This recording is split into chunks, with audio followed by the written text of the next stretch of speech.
To see you. Joining us now is Congressman Michael Guest. He represents Mississippi's 3rd District. Congressman, how are you today, sir? I'm great. Good morning, Gerard, and please thank my friends at Mississippi Blood Services for the incredible life-saving work that they do. I'm glad to hear that you are broadcasting remotely from their facility, and I hope that all of your listeners will please stop by. It is so important that we take those few minutes to give blood because we know that the huge impact that has. And so thank you for being there, calling attention to that today. Yes, sir, and we'll certainly pass that on to the good folks here at Mississippi Blood Services. So it's been an eventful few days here. First, Congressman, let's recognize that this is Law Enforcement Appreciation Week. That's correct. This is National Police Week. President Kennedy first proclaimed that National Police Week during his term as president in the 60s, and that has concluded and been part of the structure of our society ever since. And so May 15th, just yesterday, was a day that we honor those officers who have died in the line of duty. We were able to introduce a resolution that actually made it to the House floor last night to recognize and to pay our respects and tributes to those law enforcement officers who were killed in the line of duty. Last year in the line of duty, there were 224 officers who were killed, and then there were another 332 who had died previously who were recognized, and because in some cases their contributions had been lost over a period of time. And so of that list of officers, 9 Mississippians were on that list, including Meridian police officer Kenneth Kroom, and he was killed last year in the line of duty, shot and killed while responding to a domestic call in Meridian. And so we want to take this week to pay tribute, to remember those that have fallen, and then to thank those officers who serve us each and every day. Yeah, absolutely. Appreciate your kind words there and for getting a resolution up in the House as well. It's important. We are blessed, as you well know, in Mississippi with fantastic law enforcement throughout our cities, our counties, and, of course, our outstanding state troopers of the Highway Patrol, great individuals, great leadership as well. And in Mississippi, unlike some other areas of the country, we support our law enforcement. We recognize for their service to our communities and to our state, and it's important that we take a moment to recognize them. So appreciate that, Congressman. The big news, I guess, in the last 24 hours is the Durham Report on the Trump-Russia investigation that was released. And, you know, it just feels like it was a lot of time and a lot of money to basically that was invested in by the government to investigate so-called links between Trump and Russia, a massive probe there. And now we're finding out that nothing to it. What do you think about this? Yeah, you're exactly right. The Durham Report came out late yesterday, 300-plus page report, and really was very critical of the Department of Justice and the FBI, and rightfully so. They conducted an operation which they had dubbed Crossfire Hurricane, which was based upon the Steele dossier report and a report that was prepared by Democratic operatives, then given to the FBI and the Department of Justice, and they used this to go off on nothing but a fishing expedition that ultimately resulted in no findings of illegality as it relates to former President Trump, as they tried to make some sort of connection that former President Trump was colluding with Russia, and so this report, very critical and rightfully so of the Department of Justice. You know, one of the lines in here, and I have the synopsis of the report here. It says that the report concluded that the department and the FBI failed to uphold their important mission of strict fidelity to the law. And then it later goes on, Gerard, to say FBI personnel also repeatedly disregarded important requirements when they continued to seek renewal of the FISA surveillance while acknowledging that they did not believe that there was probable cause. And so we have officers here who clearly, after being the early stages of this, according to this report, did not believe that there are probable cause to obtain these files of warrants and continue to have these warrants reauthorized, but they're doing it anyhow. And so this report, very critical of the FBI, very critical of the Department of Justice, the way that they handled this, and I think that this should serve as a wake-up call. I think many of us were very suspicious of how this had been handled. We were concerned that it appeared that the Department of Justice had been politicized in their investigation of the former president, and clearly this report justifies that criticism. And so I think it's now important that Congress conduct their oversight role that we are required to do, and that the Oversight Committee, led by Comer, Jim Jordan and his committee, that they begin digging into this and try to get questions of the FBI and the Department of Justice, and that we try to put in place guardrails to make sure that this never happens again. It's disturbing that these institutions that our country relies on for, of course, law and order, but it's also a matter of security and economic prosperity, which cannot be achieved if these institutions are corrupt in this way, not to mention that we can't really have fair elections that represent the wishes of the people. What can we do about this? Like, you guys have the House. I think the average citizen would like to know, from your perspective, being in the majority in the House, what can you guys do, if anything? Well, and you're right. First of all, I think that this report, undermines our trust in our democratic system. We want to believe that our government institutions, that they are non-political, that they are doing what they believe is the right thing, that they are performing their mission without trying to be overly involved in any supporting one political party or another. And clearly this report shows that at least within the higher levels of the Department of Justice, that there were certain individuals who were politically motivated and the work that they were performing. And so as Congress, what we can do is we've got two things. With the House, we have the oversight component. And so, again, whether you're talking about judiciary led by Chairman Jordan, whether you're talking about the Oversight Committee led by Chairman Comer, they are going to dig into this. They are going to have hearings. They are going to make sure that we are bringing people before Congress and that we, as a Republican Congress, are trying to get answers. Now, we expect that at every turn the Democrats will try to block that they will try to prevent us from getting answers. But I can tell you, knowing both those individuals personally, neither Comer nor Jordan will be deterred by that Democratic opposition. And the other thing that we can do is we can begin to use the power of the purse. The FBI is wanting a new FBI headquarters that's going to cost billions of dollars. Well, they need to justify, when in light of what we see in this report, why they want Congress to expend billions of additional dollars to build them a new headquarters. We need to make sure that if there are individuals within the FBI that are spearheading these types of politically motivated investigations, that we use the power of the purse to remove those individuals.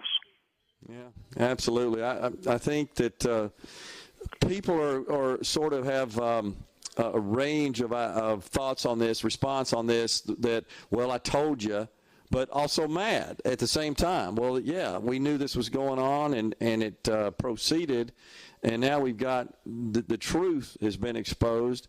And I think, once again, we're just concerned that it will be done without any kind of consequences and with impunity. It doesn't feel like, though, Congressman, we're up against a break. I hope you can stay with us another segment. But it doesn't feel like that the rank and file men and women that serve their country in the FBI are into these shenanigans and this politicization of the department, of the agency, but rather this is coming from more the brass that are more politically motivated. If you hang with us, can you get that on the other side of the segment, Congressman? Yes, sir. I'd be happy to. Okay, we got a break right here. We're coming right back. Stay with us. Congressman Michael Guest is our guest on Middays. So our guest is Congressman Michael Guest. We were just talking right before, and I apologize, Congressman, bumping us up against the break there with that question about how it seems like the rank and file, the folks that truly are committed and dedicated to serving Americans as an FBI agent, they're not really the issue here, that this is coming more from maybe top brass that are more in bed with certain political parties, political figures. What are your thoughts about that?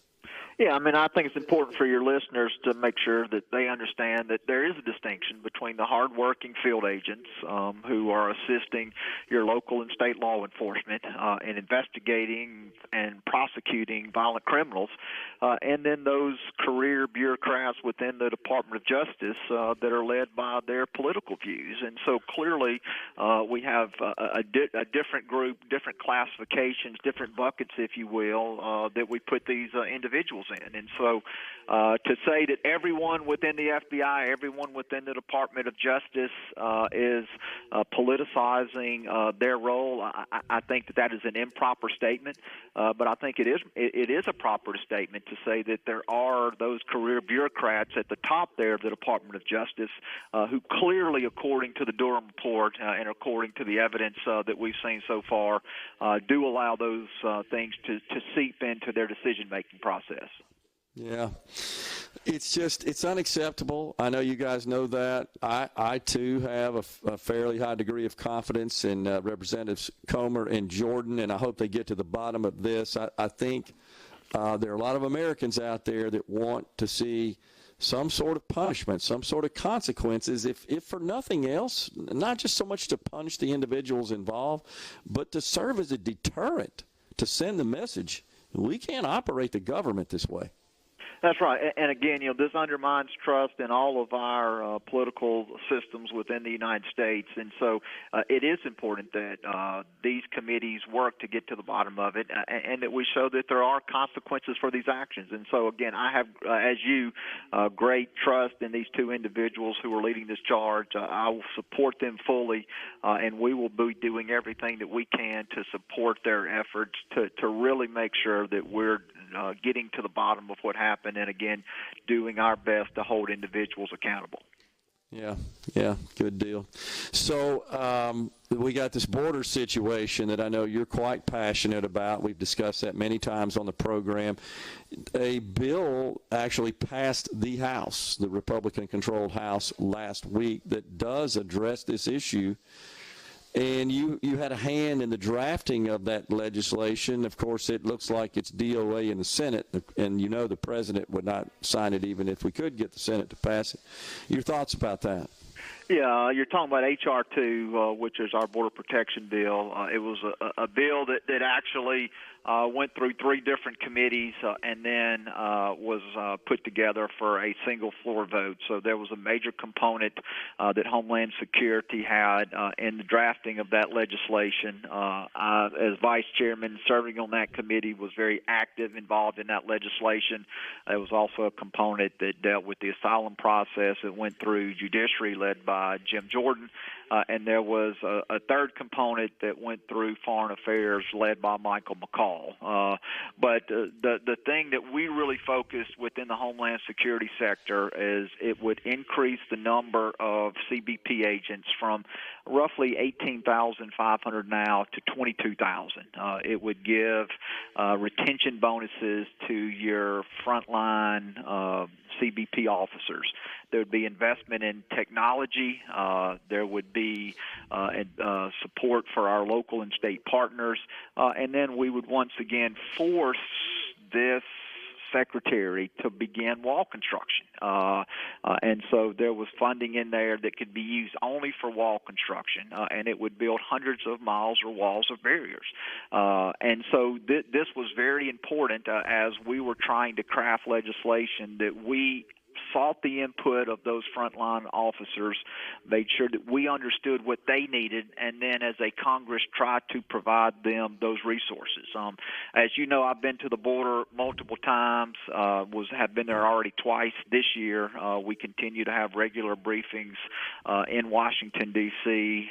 With people that are within the Border Patrol family, and we think that this legislation, if enacted by the Senate and signed by the President, would have a dramatic impact in reducing the border crisis that we've seen on the southwest border. 1.5 million. I think it's the figure since he's been in office, right? That's right, year to date. So FY21, it was 1.9, FY22, 2.7. Halfway through FY23, we're at 1.5. So equate that out for, what we expect, what those numbers will probably grow from there. So you're looking at 3 million plus encounters just this year alone, setting a record for the third straight year. And that doesn't include the gotaways, those individuals that we're able to identify by surveillance that cross the border, but we're unable to apprehend. And so the numbers are staggering. We're seeing now that immigrants who are coming across the border are being given court dates that are 4 and 5 years out, and that's the initial court date to appear. And so clearly our immigration system is broken with more than 2 million pending immigration cases. Last year we resolved 300,000 cases. So, you equate that out. That's a 7-year delay from individuals that come across the border. It can take up to 7 years for their cases to be heard. And so what we've seen is unacceptable, and I think that there's a will within the Republican Party to address it, and I hope that some members of the Democrat Party will look at what's happening and will agree with Republicans that this is an important issue, particularly those Democrats in the Senate, which now hold the key to passing H.R. 2 and getting something to the President's desk. Yeah, this situation, I think this issue is starting to cross over and aggravate Democrats as well. We've seen some protests in some of the major Democrat-held cities across the country where citizens are coming out and complaining about the incredible imposition it's putting on them and their communities. It just doesn't make any sense. And the Democrats in Congress and the President, and what's even worse, the top of that heap is Secretary Mayorkas. They're just in defiance about this. They are, and and when you question Mayorkas, he continues to toe the party line that the border's secure, that we have operational control. Even though the chief of Border Patrol recently told us when we were down in the Rio Grande Valley that 5 of the 9 sectors were not secure, and so he is contradicting his own Border Patrol chief. And we've seen that the vice president was appointed as the border czar. She has failed miserably, and this president, during his 40-plus years of service, either as senator, vice president, or president, has chosen to visit the border once. And so they continue to ignore. They continue to spin the situation on the border in hopes that things will get better. But I firmly believe that even though there has been a lull in border crossings over the last week, that we will see those numbers grow exponentially over the coming weeks and months ahead, and we will not be able to handle the surge that will be coming across the border during those peak months. Yeah. Let's talk about the debt ceiling. That is becoming more of a critical matter. Of course, the president and 4 members of Congress met last week, and then we're scheduled to meet again on Friday. That didn't happen. My understanding is they're scheduled to meet sometime today. What do you think? We were briefed this morning. There's been very little progress while there have been meetings at the staff level between all the parties involved. At this point, there's really been little, if any, progress made as us being able to find some sort of compromise between the House and the Senate and the White House.